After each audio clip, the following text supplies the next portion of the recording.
everyone. Today we will try to answer the following question. Is retinoic acid actually thinning or making your skin thinner? This is a comment that you hear from time to time, especially from people who has been using retinoic acid for prolonged periods of time. They claim that their skin is thinner, or they perceive their skin being, thinner than before. And now with social media, this is a question that comes, like on regular basis, and there are several debates online about the effect of retinoic acid, if this is good for your skin, make it thicker and healthier, or actually has deleterious effects such as thinning the skin. So what we will do, we will check the data that support, the scientific data that support the effect of retinoic acid or all the active forms of retinoids on the skin. But before that, what we will do is we will jump into a crash course on retinoids, what they are, how they act, and why they are so important for skin health.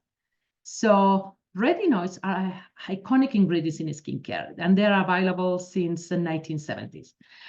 They are backed by a large data that is preclinical and clinical research. So we have information in cells, in tissue, in animals, of how retinoids work, as well as beautifully execute clinical studies in which they show the importance of retinoid for healthy skin, as well as to revert some signs of aging, and especially photo damage.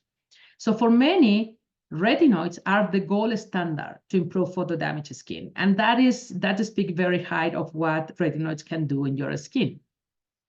So when it comes to retinoids, things that are important to know is like there are diverse type of retinoids, and all of them, regardless what they are, needs to be converted into retinoic acid.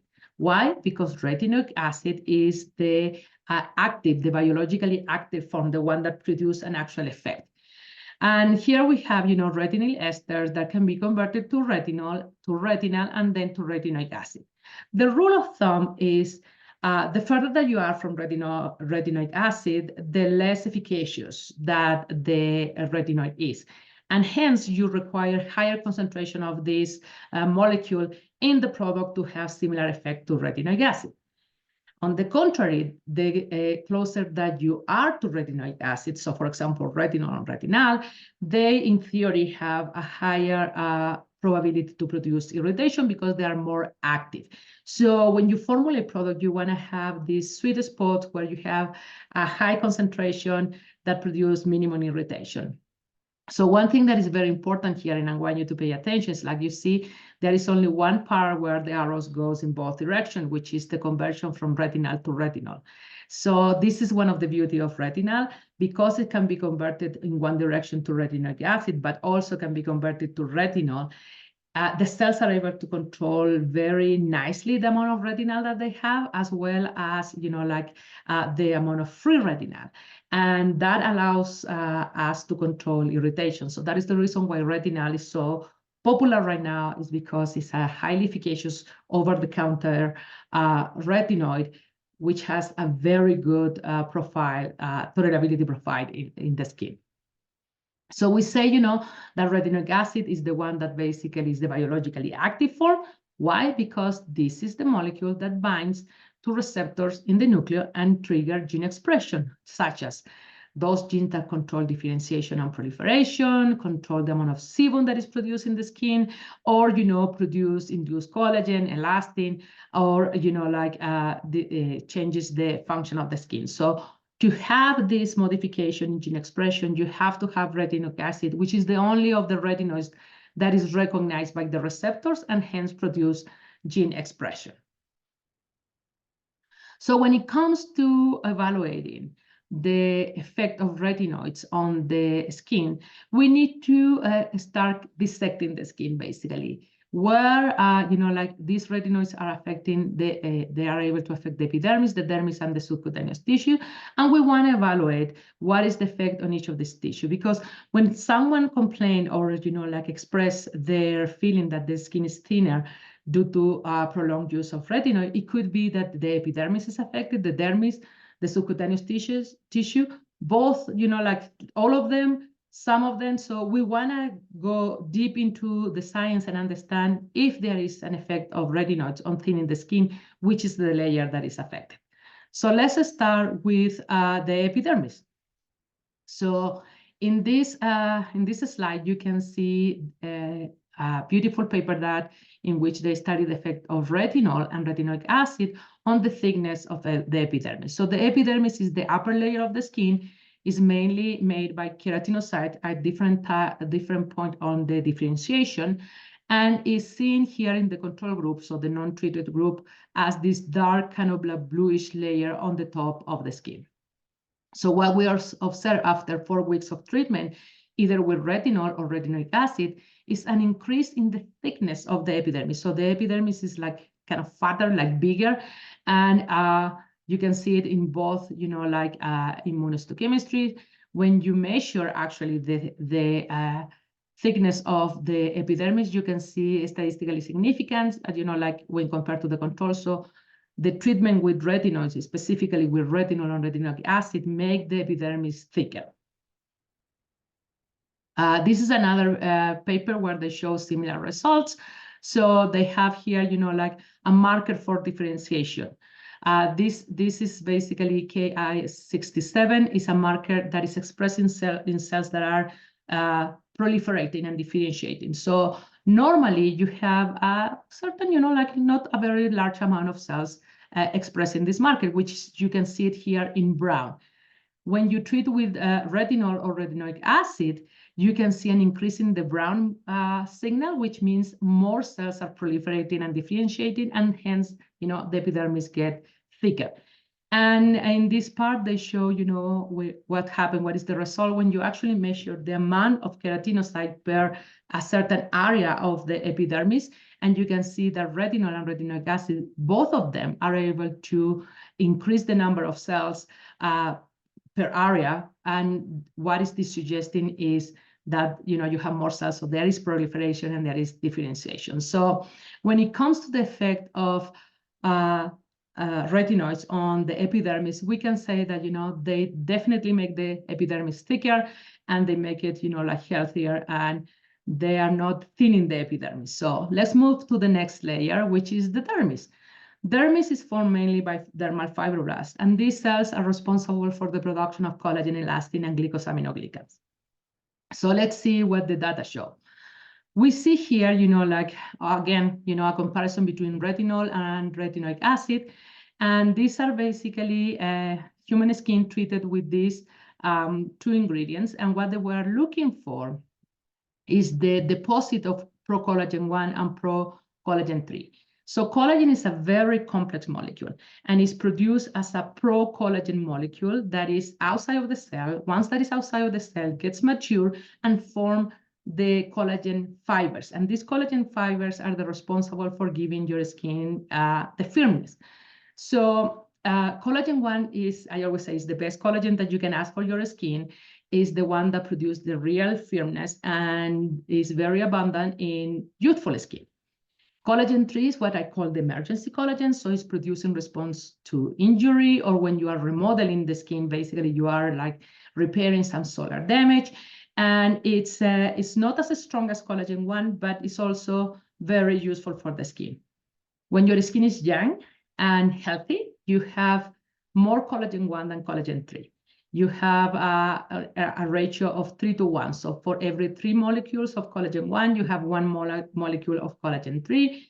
When you are getting older or your skin is damaged, this ratio inverts. So you have more collagen 3, which is not as good as collagen 1, and hence you have less firm skin. So after that, like, let's go and look at the data. So we can see here the first slide is basically showing you the control group, so non-treated. And you can see, the pink area here show you the deposit of pro-collagen 1s. Once that you treat, like these tissues with retinol or retinoic acid, you see an increase in the pink area in the dermis. And one thing that I want to point out is, like, this blue area here is the epidermis. And remember that we just saw that the retinol or retinoic acid increased the thickness of the epidermis. And here you can see it beautifully, how, much more thicker the epidermis is in these tissues. So As I say, we see more pink in pro-collagen 1, which basically is telling us we have more of this deposit on the dermis. When it comes to collagen 3, we see the same effect. Non-treated, treated, you see large deposit of pro-collagen 3, and with retinoic acid, because it's the active form, you see a response that is a little bit more intense. But what this data suggests is basically that both retinol and retinoic acid are able to induce the production of collagen. And this is another paper that shows similar results, but in this case, we're using a different technique to see the effect of, in this case, retinol over the skin. And this staining basically shows you pro-collagen, so the mature form of collagen is staining in blue, while the mature form of collagen gets stained in kind of pinkish red color. What we can see here is like an increase in both signals. So this is very good information, because what it's telling you is like not only the pro-collagen is increased, but also the mature collagen, the collagen that is functional and that will provide firmness to your skin. The next set, the one here in yellow, is basically using the Luna staining to detect elastin or elastic fibers. And I have to say that one of the more difficult things to do with topical products, as well as with in-office procedures, is to restore skin elasticity, to restore functional elastic fiber to your skin. And what we can see here is like the use of retinol basically start increasing the amount of elastic fibers in their skin. When we measure this, when we basically quantify the amount of elastic fibers in the skin, we can see that around day 7, they start to be significantly higher. So with these, 2 examples, we know that retinoids basically increase collagen deposit, elastin deposit in the skin. So it's very unlikely that they are basically producing a thinning effect in the skin. This is another paper in which they show the formation of kind of functional elastic fibers. So elastic fibers are not only made of elastin, they're made of elastin, fibrillin, and other different proteins. So what you can see here in green is the at day 4 and day 7, basically, let's focus on day 7, which is the one that has significant increase in elastic fiber formation. You can see in green tropoelastin, so the elastin molecule. So you see an increase in the green signal.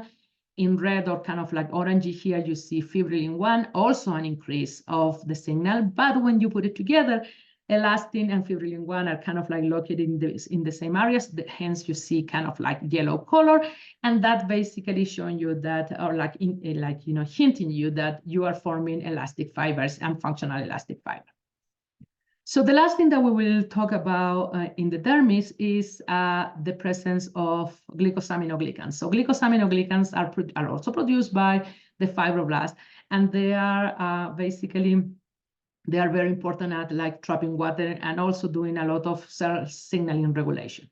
So in this case, what we are looking at is the amount of hyaluronic acid in the skin after a topical application of retinol.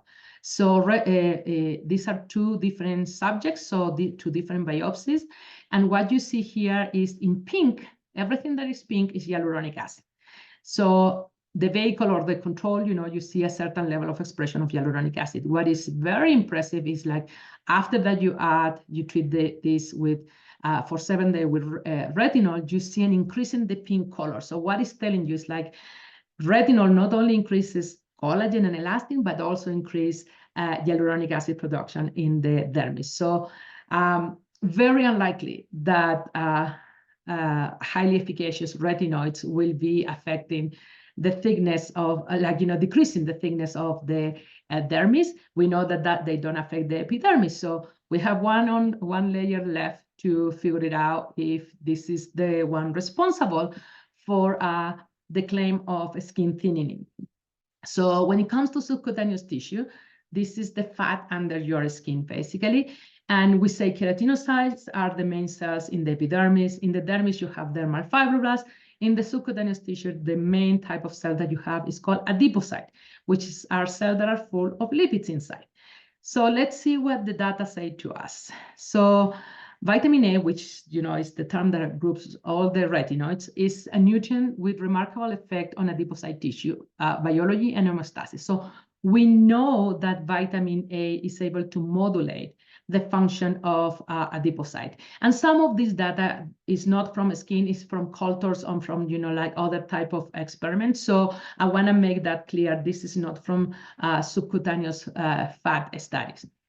Retinoic acid is, we know that it's able to affect adipocyte proliferation, so how many adipocytes are produced, lipogenesis, that means the formation of lipids, lipolysis, that is the destruction of lipids, as well as fatty acid oxidation. So kind of like the main function of the adipocytes are controlled by retinoic acid.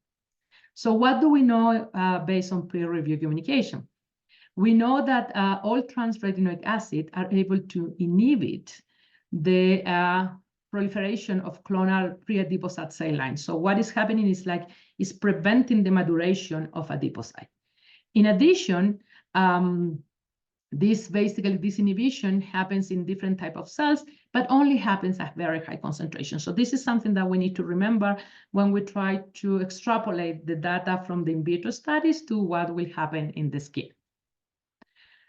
We also know that retinoic acid basically also can inhibit the activation of transcription factors that are related with, like the function of the adipocytes, and can induce anti-adipogenic cells. So what this means, it means that retinoic acid can prevent the formation of, or the production of these lipids inside of the adipocyte. So the adipocyte will not get fatter, they will get skinnier.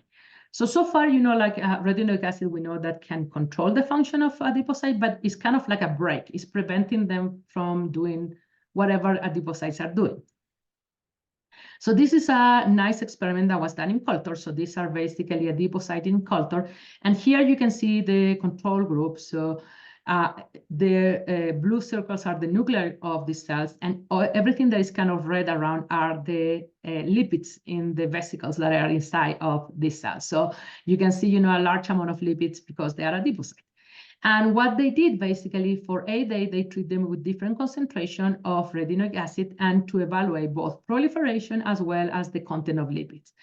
Now, if we look at the red color in these cells, you start seeing that the content of lipid decreases with higher concentration of retinoic acid, which suggests that our adipocytes are getting, thinner, and we are basically stopping differentiation because you see less cells too. So there are two effects that basically we mentioned before that are present in this experiment. The other thing that is important is that retinoic acid is able to also decrease, adipocyte differentiation markers. So you not only have adipocytes that they are thinner, they're skinnier, but you also have less of them. So in theory, this can basically suggest that retinoic acid can decrease the amount of subcutaneous fat that you have in the skin. So as I say, this is some indication that this could be happening. We don't know if this happening in the skin. Why? Why we don't know? Because we know that some of this effect requires high concentration of retinoic acid. And we don't know if that retinoic acid from a topical, basically, product will reach the subcutaneous fat and reach that in enough amount to produce the inhibitory effect and basically decrease the level of fat. The other thing that we need to consider is all these experiments were done in vitro, and we don't know, if this will be reproducible in a skin model or, on your skin. And but what we can say from this, collection of data is definitely retinoids, highly efficacious retinoids are not decreasing the thickness of the epidermis, neither the dermis. And there are some indications that may be doing something to the subcutaneous tissue, but until we have more information, we cannot say this is for sure. So there you have it. Probably, we will keep an eye to this field and figure it out if we have data that support any effect of retinoic acid on subcutaneous fat in the skin. So if you have any question, please don't hesitate to contact me. This is my, information. I will be happy to answer any question and to start a conversation about the effect of retinoids on skin thinning. Have a great day. Take care.